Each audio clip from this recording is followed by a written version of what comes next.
காலையிலேயே பிரேக்ஃபாஸ்ட், லஞ்ச்னு எல்லா வேலையும் முடிச்சுட்டு ஃப்ரீ பண்ணிட்டு, அதுக்கப்புறமா ப்ரௌனி அண்ட் பிளாண்டியில் அசார்ட்டட் காம்போ மாதிரி தசரா ஸ்பெஷலுக்கு போடலான்னு முன்னாடி நாளே நோட் பண்ணிலாம் வச்சுட்டேன் என்னெல்லாம் செய்யணுன்ட்டு.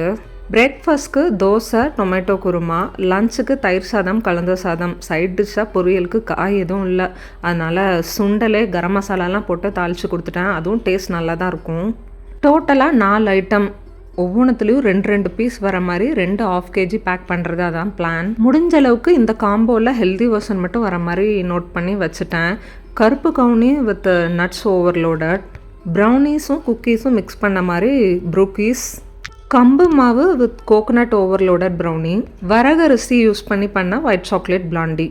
பிளாண்டி மட்டும் எதுக்கு ஃப்ரீயாக விடணுமேன்ட்டு ட்ரிபிள் சாக்லேட்டும் லோட் பண்ணி ட்ரிபிள் சாக்லேட் பிளாண்டி ரெடி பண்ணிட்டேன். 2 ½ kg தான் கொடுக்க போகிறனால எல்லாமே 1/4 kg டின்லேயே பேக் பண்ணி எடுத்தேன். 6 inch டின் தான் யூஸ் பண்ணியிருந்தேன். நல்லா ஆறுனதுக்கு அப்புறமா எல்லாத்துலேயும் 2 பீஸ் போட்டு பேக் பண்ணி கொடுத்தாச்சு.